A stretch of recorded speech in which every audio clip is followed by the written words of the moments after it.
Showbiz and Lee Drew on 97.7 FM. The one-act opera Pygmalion dates back to 1748.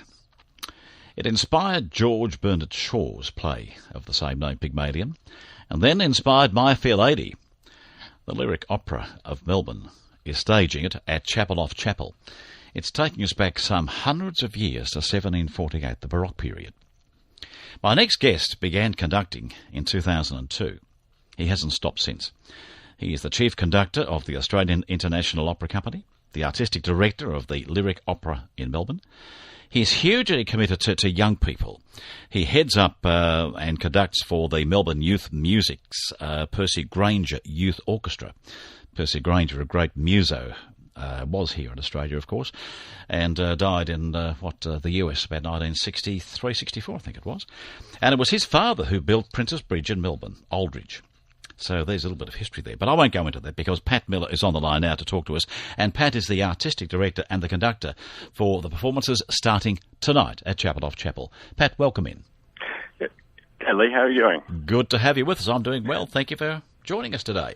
Oh, look, I'm delighted to be here and in such fantastic company as Amy you've just spoken to. I mean, what a fantastic performer there. Oh, lovely lady, and a great performer. A wonderful career, and it all started as a violinist at the age of 6. So okay, I didn't know that. That's fantastic. Yeah. See those sort of links, and I think that's sort of where it comes from, because what we're obviously talking about is the ability for music to tell stories, and that's just as strong with the Rodgers and Hammerstein as it is with the Rameau's Pygmalion that we're working on. Yes, those amazing combinations. Yeah, and back in 1948, goodness gracious, how do you, as a conductor and an artistic director, handle something like that that's taking you way back to 1948? Or, 1748. 1748. Look, it's just a little before my time. Mine look, too. and it's fantastic that in this year that I'm conducting works that go from 1748 all the way through to 2016. I've got a premiere that I'm doing in a couple of weeks. But specific to this one, I was really lucky when I was studying overseas to spend a lot of time with some of the early music groups in France, particularly the Musiciens de Louvre.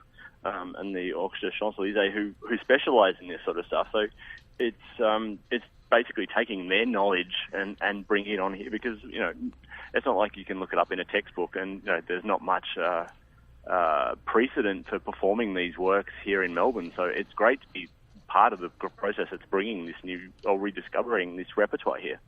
So how hard is it then for you to bring that from 1748 up to 2016 then? In terms of the show, not hard at all. I suppose what makes the reason that George Bernard Shaw turned it into a play and did the musical is that the story is timeless. Yes. It having come from Ovid, it's been around a couple of thousand years. But it's the timeless story behind it. We've all sort of been that sort of artist who obsesses over their creation, or we've all fallen in love tragically or unfortunately, and quite frankly, we've all probably had a bit of a boogie at some point too. So you roll those things together and you actually get this show. So. Yep, and this of course goes back into the operatic style, doesn't it? Oh, absolutely, yeah. So what makes it really exciting for me is it's not that Rameau chose to put ballet into his opera.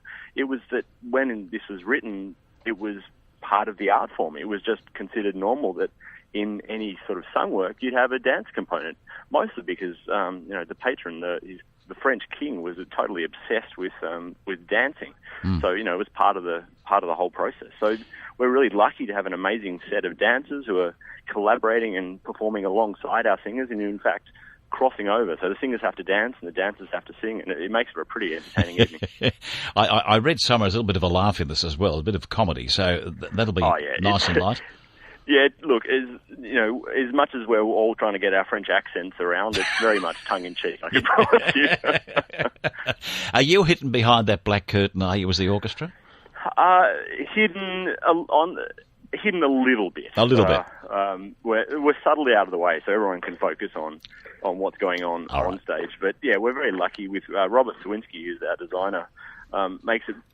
He allows the audience to focus really clearly on the action, yes. But at the same time you can see the musicians, and that's not something you can always do at the opera or even at a musical. So you can see the orchestra and see how hard they're working, to bring the music together. Now, Pat, where did you get the harpsichord from?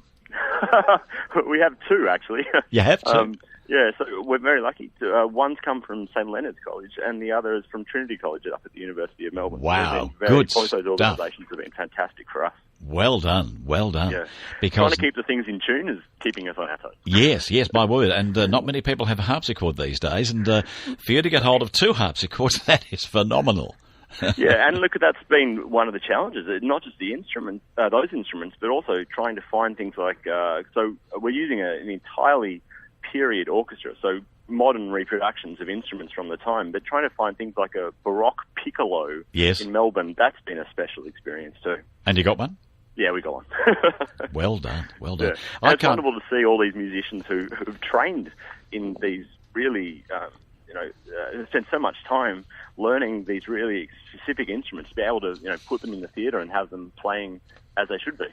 Well, we're coming along tonight to see it. So at 7:30 tonight, it's I think one of the previews and officially opening tomorrow. And we'll be there tonight in the audience. So looking forward to seeing you, the harpsichords, the whole presentation tonight. And I think it's going to be the whole kit and caboodle, I can assure you. Yeah, I hope so. Otherwise, I've wasted an hour. Yeah. Looking forward to it, Pat. Really am. Congratulations to you and the cast. And we look forward to seeing you tonight. Great. Thanks very much. Thanks, Pat. Okay, take care. Okay, bye-bye to you.